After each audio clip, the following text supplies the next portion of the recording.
ঘরোয়া জিনিস দিয়ে ঘরোয়া পদ্ধতিতে নরম তুলতুলে পাটিসাপটা পিঠেটা আপনারা খুব সহজেই ঘরে তৈরি করে নিতে পারেন। এই পিঠেটা করতে খুব একটা টাইমও লাগে না আর খুব একটা কষ্টও হয় না। আর এই পিঠেটা দোকানের চাল গুঁড়ো দিয়েও হয়, আবার আপনারা চাল ভিজিয়ে চাল বেটেও আপনারা এই পিঠেটা তৈরি করতে পারেন। নমস্কার বন্ধুরা, রন্ধনিকা 48 চ্যানেলে আপনাদের সবাইকে স্বাগত জানাই।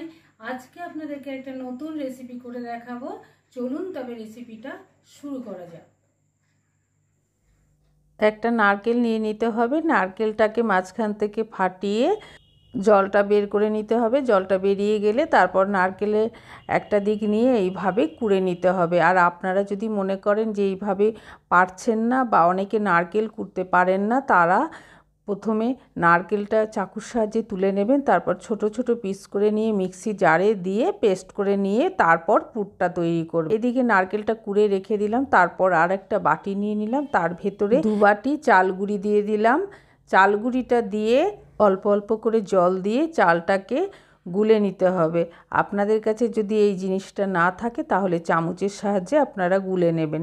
যখন এইভাবে জল দিয়ে চালটা যখন পুরো গোলা হয়ে যাবে তখন স্বাদ অনুসারে লবণ দিয়ে দেবো। লবণটা দিয়ে আবার গুলে নিতে হবে। এইভাবে গুলতে গুলতে যখন ব্যাটারটা এই রকম হয়ে যাবে তখন আপনারা বুঝতে পারবেন ব্যাটারের থিকনেস ঠিকঠাক হয়ে গেছে। এইবার আর একটা বাটি নিয়ে তার ভেতর একটু ফুড কালার নিয়ে নিলাম, নিয়ে হাতার সাহায্যে গুলে নিলাম।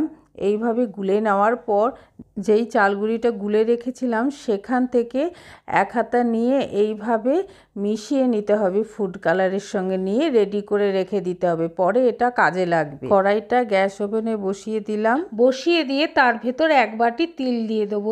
তিলটা নেড়ে নিয়ে কিছুক্ষণ ভাজতে হবে। যতক্ষণ পর্যন্ত তিলটা লাল করে ভাজা না হচ্ছে ততক্ষণ ভেজে নিতে হবে। তিলটা যখন লাল করে ভাজা হয়ে যাবে তখন তিলটাও একটা ডিশে নামিয়ে নিতে হবে, নিয়ে ঠান্ডা করার জন্য রেখে দিতে হবে। তারপর কড়াইটা আবার গ্যাস ওভেনে বসিয়ে দিয়ে অল্প একটু জল দিয়ে দিতে হবে। জল দিয়ে পাটালি গুড়টা দিয়ে দেবো। দিয়ে একটু নাড়লেই পাটালি গুড়টা গলে যাবে। যদি না গলে তখন একটু হাতাতে করে প্রেস করে দিয়ে গুড়টাকে গলিয়ে নিতে হবে।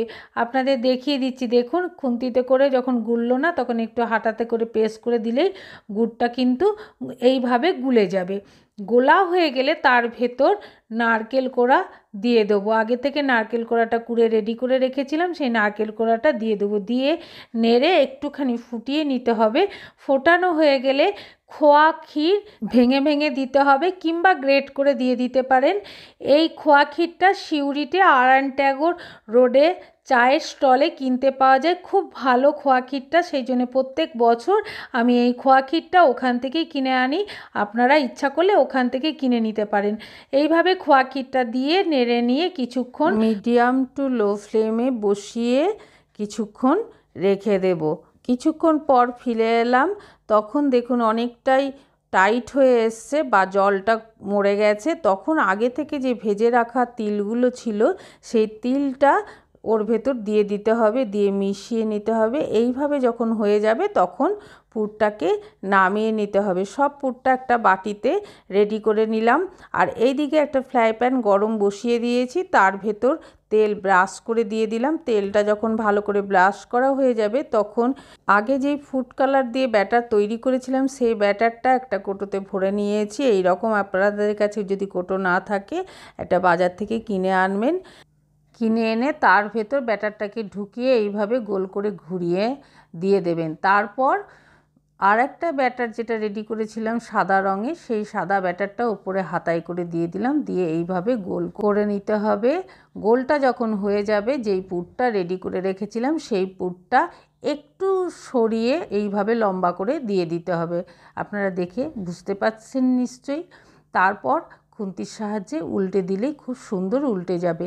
আর এই পিঠেটা যেভাবে মাপটা দিয়েছি সেইভাবে যদি আপনারা করেন কোনো অসুবিধা হবে না। সে দোকানের চাল গুঁড়ো দিয়েও পিঠেটা তৈরি করা হবে। এইভাবে আস্তে আস্তে পাটিসাপটা পিঠেগুলো তৈরি করে নিলাম। আপনাদের আর একবার দেখিয়ে দিচ্ছি, দেখুন এইভাবে কোটোতে ভরে নিয়ে গোল গোল করে ঘুরিয়ে নিলেই খুব সুন্দর হয়ে যাবে। তারপরে ব্যাটারটাকে ওপর থেকে দিয়ে দিতে হবে, দিয়ে গোল করে নিতে হবে। গোল যখন হয়ে যাবে তখন এর ওপর পুর দিয়ে দিতে হবে। যেই পুরটা রেডি করে রেখেছি সেই পুরটা দিয়ে দিতে হবে। পুরটা দিয়ে লম্বা করে নিয়ে এইভাবে ঘুরিয়ে দিলেই খুব সুন্দর উঠে যাবে, কোনো অসুবিধা হবে না। আপনাদের যদি এই পাটিসাপটা পিঠেটা ভালো লেগে থাকে তাহলে সাবস্ক্রাইব করে বেল আইকনটা প্রেস করে রাখবেন, তাহলে যখনই কোনো ভিডিও ফেলা হবে সবার আগে আপনাদের কাছে নোটিফিকেশান পৌঁছে যাবে। আপনাদের কাছে একটা অনুরোধ রইল, আপনারা আমার চ্যানেলটা একবার ঘুরে দেখে আসবেন। ওখানে অনেক ধরনের পিঠে দেওয়া আছে, অনেক ভালো ভালো পিঠে দেওয়া আছে, তাছাড়া অনেক ধরনের রান্না দেওয়া আছে। একবার আপনারা ঘুরে এসে আমাকে কমেন্ট করে জানাবেন। আপনারা সবাই ভালো থাকবেন, সুস্থ থাকবেন, সাবধানে থাকবেন। পুরো রেসিপিটা দেখার জন্য আপনাদেরকে অসংখ্য ধন্যবাদ। আপনাদের সঙ্গে পরে আবার দেখা হবে।